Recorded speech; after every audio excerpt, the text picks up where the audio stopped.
बाबा के सभी मीठे मीठे प्यारे प्यारे शांत स्वरूप आत्म रूपी बच्चों को ओम शांति।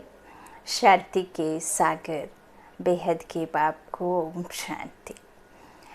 ओम शांति। 7 मई 2022 के ईश्वरीय महावाक्य हैं।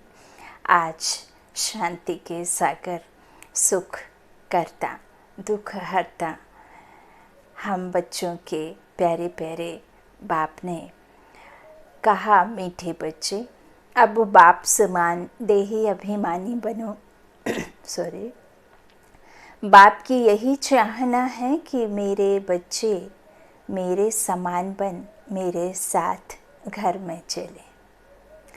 प्रश्न है, तुम बच्चे किस बात का वंडर देखते बाप की शुक्रिया गाते हो? उत्तर में बाबा ने कहा, तुम वंडर देखते बाबा कैसे अपने फर्ज अदाई निभा रहे हैं, अपने बच्चों को राजयोग सिखलाए लायक बना रहे हैं।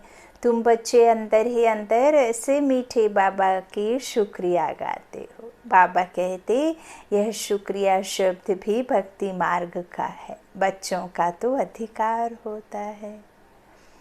इसमें शुक्रिया की भी क्या बात, ड्रामा अनुसार बाप को वर्षा देना ही है। गीत है जिसका साथी है भगवान। ओम शांति। यह गीत है बच्चों के लिए जिसका साथी सर्वशक्तिमान परमपिता परमात्मा है। उनको माया की आंधी व तूफान क्या कर सकता है? बाबा तेरी छत्र छाया में कोई झूठी प्यास नहीं, कोई माया की भूख नहीं, बस मुझे तो एक तेरी ही प्यास और भूख बाकी रह गई है। बाबा कहते हैं, जिसका स्वयं भगवान साथी हो, सर्वशक्तिमान हो, उनको माया की आंधी व तूफान क्या कर सकता है?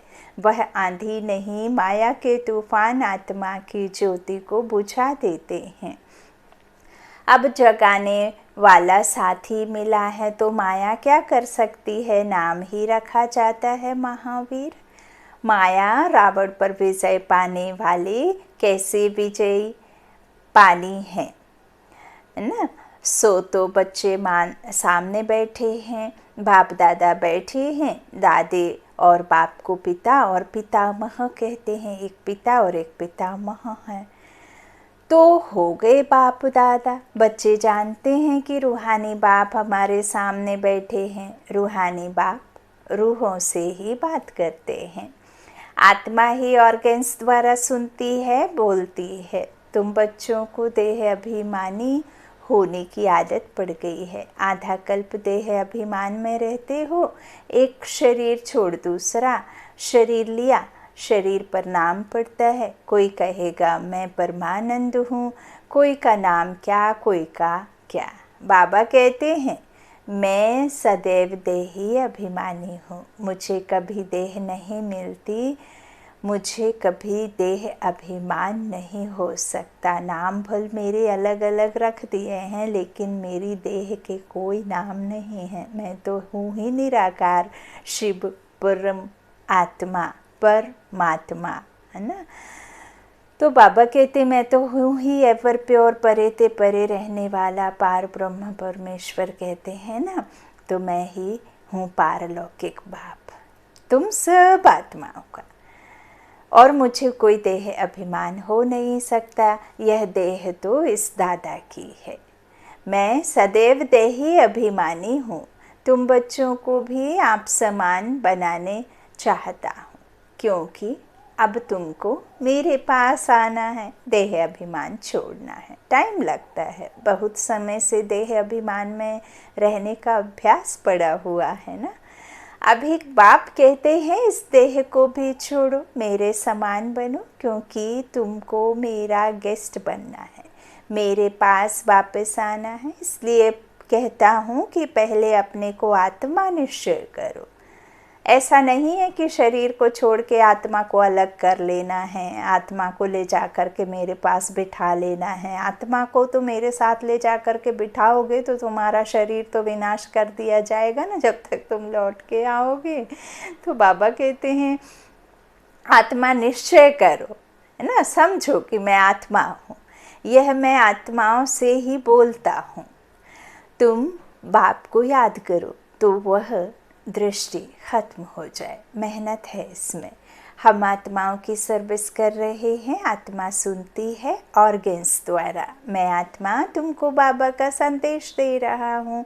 आत्मा तो ना अपने को मेल ना फीमेल कहेगी, मेल फीमेल शरीर से नाम पड़ता है। जब हम अव्यक्त रहते हैं तो हमारा आत्मा का कोई साइज़ या कोई भी रंग रूप नहीं होता। सूक्ष्म ते सूक्ष्म ना दिखाई देने वाली आत्मा जब यह व्यक्त शरीर को पहनती है तब फिर हमारे शरीर पर नाम पड़ते हैं, है ना। तो बाबा कहते हैं आत्मा थोड़े ना खुद को मेल फीमेल कहेगी, शरीर पर नाम पड़ते हैं।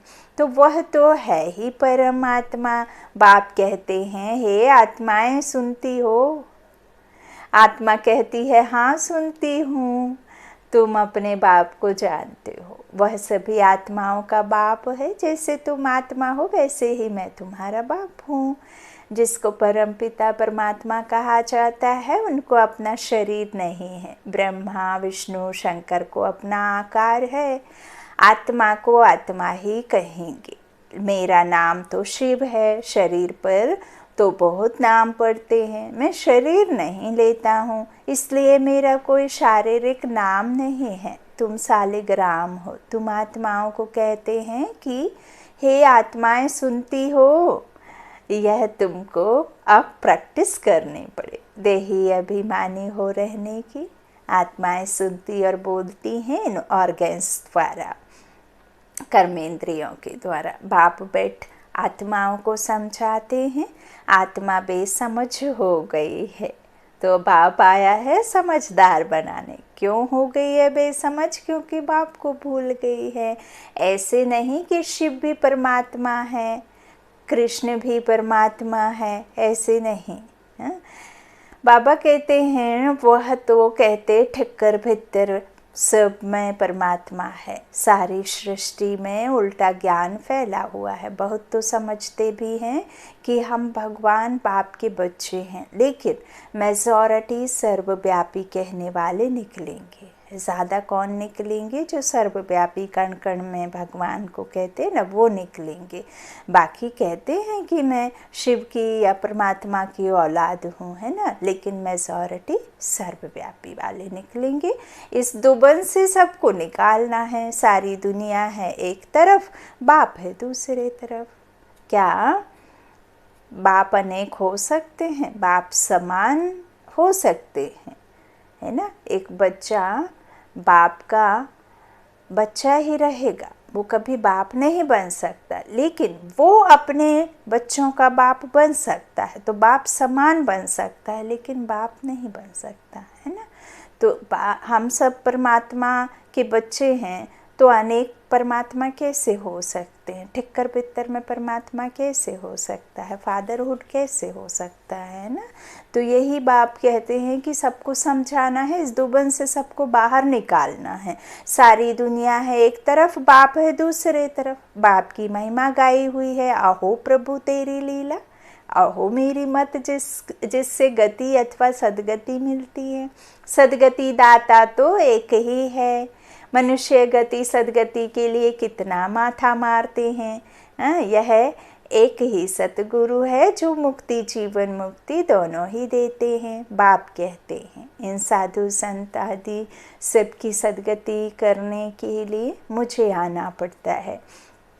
सबकी सदगति करने वाला मैं एक ही हूँ। आत्माओं से बात करता हूँ, मैं तुम्हारा बाप हूँ और कोई यह कह ना सके कि तुम सभी आत्माएं मेरी संतान हो। वह तो कह देते कि ईश्वर सर्वव्यापी हैं, तो फिर ऐसे कभी कह ना सकें। देखिए बाबा मुरली के पॉइंट्स में कितना लिखते हैं, उनको बुरा लगता है। बाप को गाली समान ये सर्वव्यापी कहना है। बाबा कितना कहना चाहिए, बार बार लिखते तो बच्चों को ये बात को पॉइंट मनन चिंतन कर समझना चाहिए कि बाबा यही बात बार बार लिखते हैं क्योंकि ये गाली जैसी है ना। तो फिर ऐसे कभी कह ना सकें। बाबा कहते हैं यह तो खुद बाप कहते हैं कि मैं आया हूँ भक्तों को भक्ति का फल देने। गायन भी है, भक्तों का रखवाला भगवान है, सभी भक्त हैं। तो ज़रूर भगवान अलग चीज़ है। भगत ही अगर भगवान हों तो उन्हें भगवान को याद करने की दरकार नहीं। अपनी अपनी भाषा में परमात्मा को कोई क्या कहते, कोई क्या, लेकिन यथार्थ नाम है ही शिव। कोई किसकी ग्लानि करते हैं व डिफेम करते हैं तो उन पर केस करते हैं, परंतु यह है ड्रामा। इसमें कोई की बात नहीं चल सकती है ना। मानहानि का दावा करते हैं ना, तो बाप कहते हैं कि यह तो ड्रामा है, इसमें कुछ कर नहीं सकते, कोई बात नहीं चल सकती। बाप जानते हैं कि तुम दुखी हुए हो, फिर भी यह होगा। गीता शास्त्र आदि फिर भी वही निकलेंगे, परंतु सिर्फ गीता आदि पढ़ने से तो कोई समझ ना सके। यहाँ तो समर्थ चाहिए। शास्त्र सुनाने वाले किसके लिए कहें कि मेरे साथ योग लगाने से हे बच्चे तुम्हारे विकर्म विनाश हो जाएंगे, यह कह ना सके। वे तो सिर्फ गीता पुस्तक पढ़कर सुनाते हैं। अभी तुम अनुभवी हो, जानते हो कि हम 84 के चक्र में कैसे आते हैं, जान गए हो ना।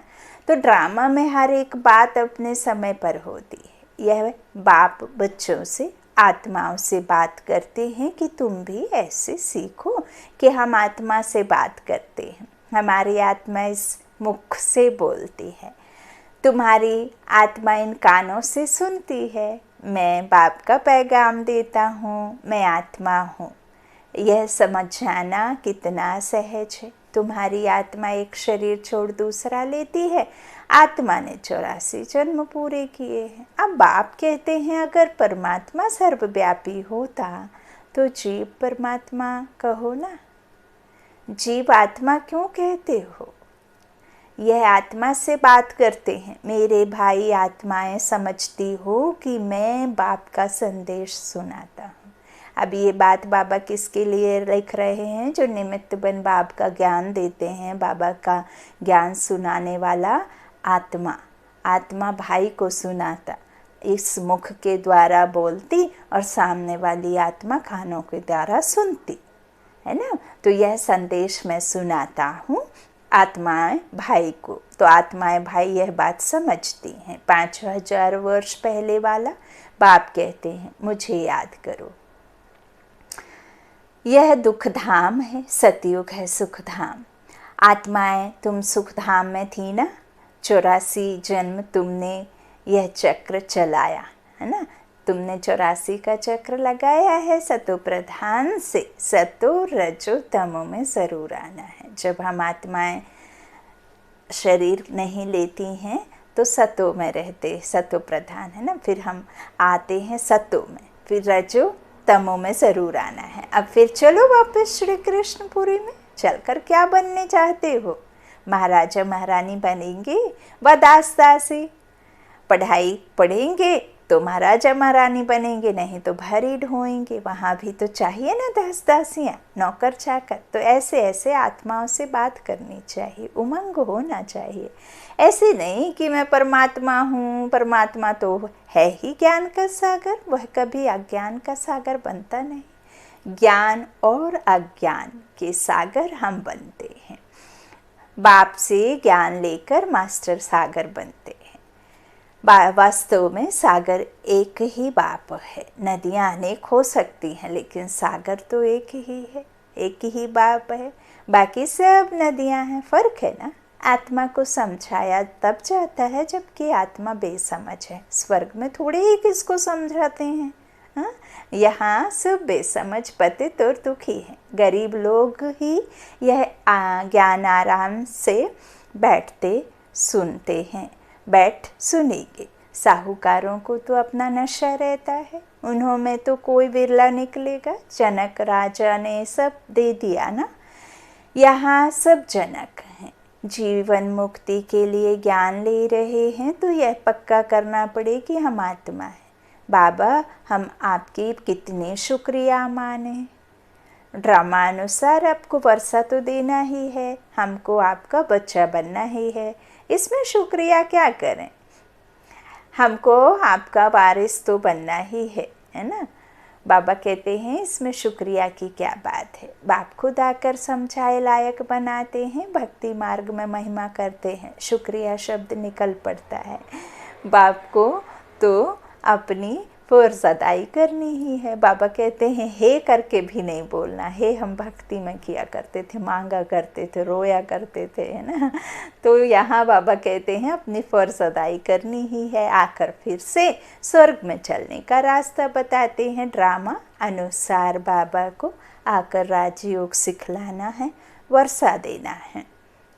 फिर जो जितना पुरुषार्थ करेंगे उस अनुसार स्वर्ग में जाएंगे। ऐसे नहीं कि बाबा भेज देंगे ऑटोमेटिकली, जितना पुरुषार्थ करेंगे उस अनुसार स्वर्ग में आ जाएंगे। बाकी इसमें शुक्रिया की कोई बात है नहीं। अब हम वंडर खाते हैं कि बाबा ने क्या खेल दिखाया है। आगे तो हम जानते नहीं थे, अब जाना है। क्या बाबा हम फिर से ज्ञान भूल जाएंगे? हाँ बच्चे, हमारी और तुम्हारी बुद्धि से ज्ञान प्रायः लोप हो जाएगा। फिर समय परिमर्श होगा, जब ज्ञान देने का समय होगा। अभी तो हम निर्वाण धाम चले जाएंगे, फिर भक्ति मार्ग में मैं पाठ बजाता हूँ। और जब हमारी वो स्टेज आ जाएगी ना कि सिर्फ और सिर्फ हर एक को आत्मा समझेगा, खुद को भी और सामने वाले को भी, जब उस स्टेज पे हम आ जाएंगे तब फिर दुनिया बदल जाएगी, है ना। तो अभी तो ऐसा नहीं है, अभी समय है थोड़ा। अच्छा, कब तक का समय है ये बाबा कहते हैं नहीं बताया जा सकता। एग्ज़ाम कभी भी सब कुछ एग्ज़ाम का बताया नहीं जाता ना, फिर परीक्षा काहे की, है ना। परीक्षा माना होता ही है परीक्षा, है ना। उसकी इच्छा पर खरे उतरना तो पास हो जाते हैं, है ना। तो बाबा कहते हैं इस तरह से जो जितना पुरुषार्थ करेंगे ना उतना फिर आएंगे, है ना, ऊंचाई पर।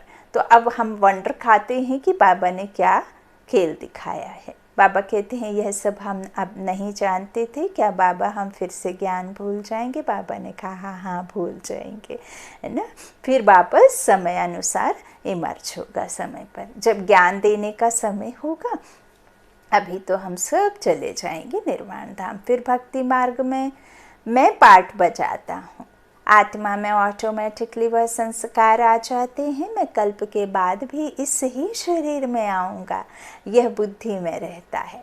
परंतु फिर भी तुमको तो देही अभिमानी रहना है, नहीं तो देही अभिमानी बन पड़ते हैं। मुख्य बात तो यह है, बाप और वर्षे को याद करो। कल्प कल्प तुम वर्षा पाते हो, पुरुषार्थ अनुसार कितना सहज कर समझाते हैं। बाकी इस मंजिल पर चलने में गुप्त मेहनत है। बाबा कहते हैं यदि ये ज्ञान लोप ना हो तो फिर तुम्हें पता चल जाएगा कि हम ही फिर नीचे गिरेंगे, पूज्य से पुजारी बनेंगे, दुख की दुनिया में भी जाएंगे।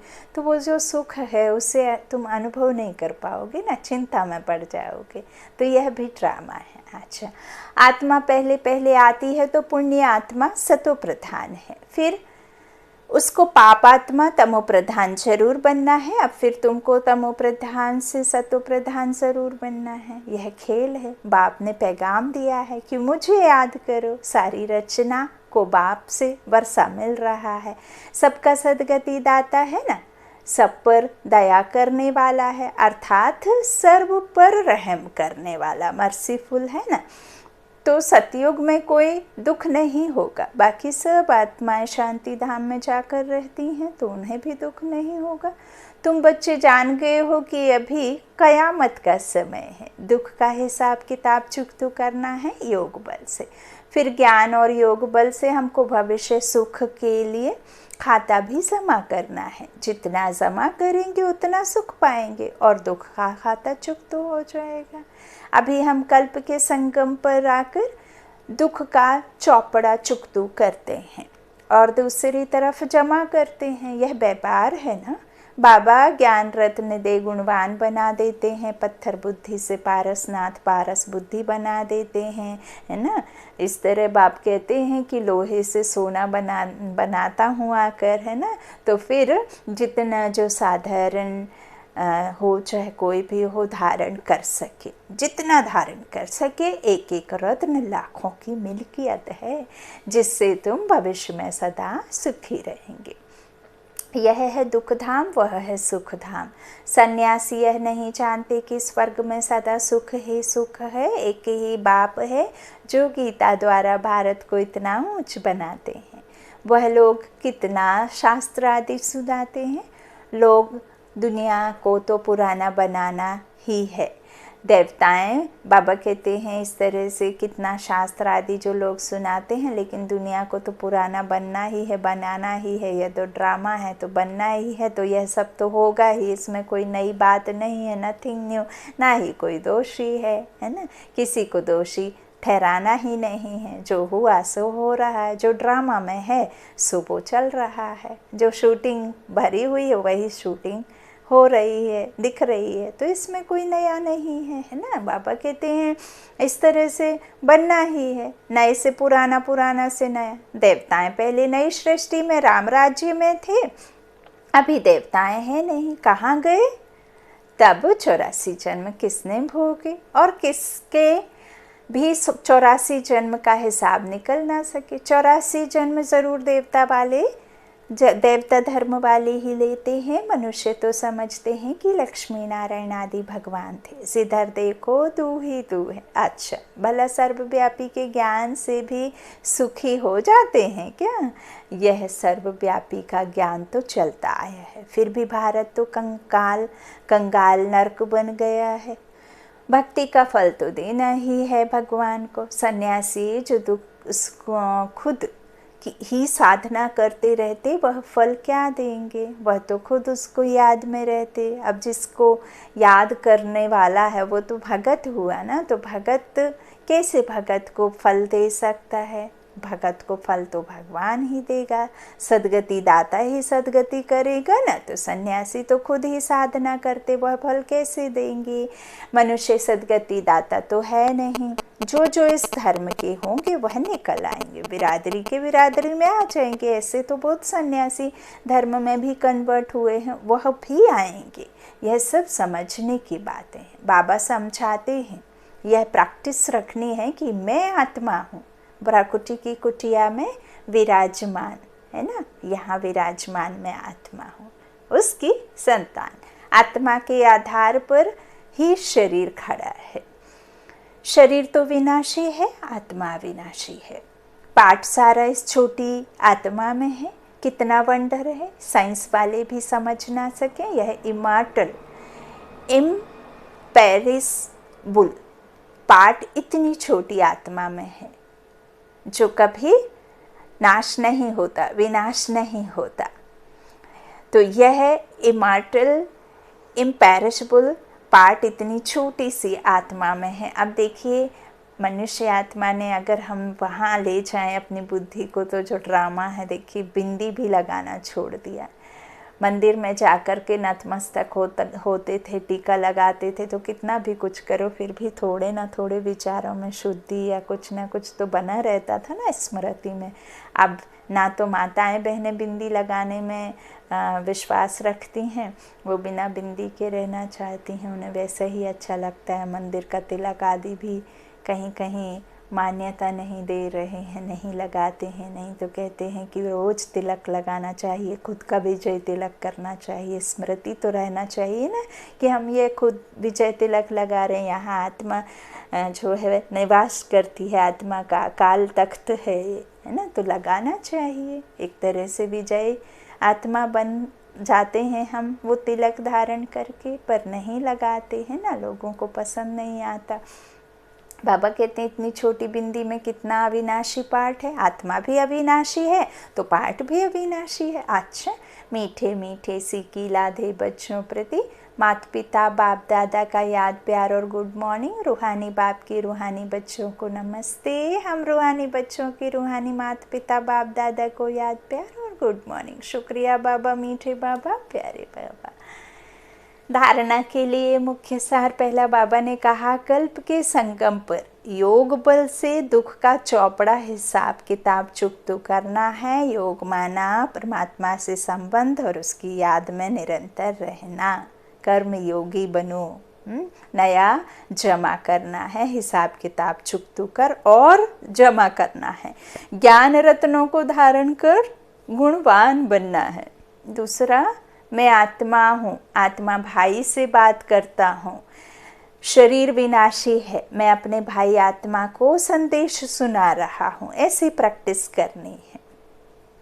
समझा क्या करना है? मैं आत्मा हूँ, समझना है। आत्मा भाई से बात करता हूँ, यह भी निश्चय रखना है, समझना है। शरीर विनाशी है, मैं अपने भाई आत्मा को संदेश सुना रहा हूँ। ऐसी प्रैक्टिस करनी है। आज का वरदान बाबा ने दिया, शुभ भावना और श्रेष्ठ भाव द्वारा सर्व के प्रिय बन विजय माला में पिरोने वाले विजयी भव। कोई किसी भी भाव से बोले व चले, लेकिन आप सदा हर एक के प्रति शुभ भाव श्रेष्ठ भाव धारण करो। इसमें विजयी बनो तो माला में पिरोने के अधिकारी बन जाएंगे। क्योंकि सर्व के प्रिय बनने का साधन ही है संबंध संपर्क में हर एक के प्रति श्रेष्ठ भाव धारण करना। ऐसे श्रेष्ठ भाव वाला सदा सभी को सुख देगा, सुख लेगा। यह भी सेवा है तथा शुभ भावना मनसा सेवा का श्रेष्ठ साधन है। तो ऐसी सेवा करने वाले विजयी माला के मणके बन जाते हैं। आज का स्लोगन बाबा ने दिया, कर्म में योग का अनुभव करना ही कर्म योगी बनना है। कर्म में रहते याद का अनुभव करते रहना है ना। कर्म में योग का अनुभव करना ही कर्म योगी बनना है। अच्छा, ओम शांति बाबा। मीठे मीठे बाप दादा को ओम शांति। सभी भाई बहनों को ओम शांति। ओम शांति लिख करके यह निश्चय करें कि मैं शांत स्वरूप आत्मा हूँ। तो कमेंट करेंगे, अनुभव के साथ करिए, यूँ ही नहीं किसी के कहने पर नहीं। अच्छा, ओम शांति।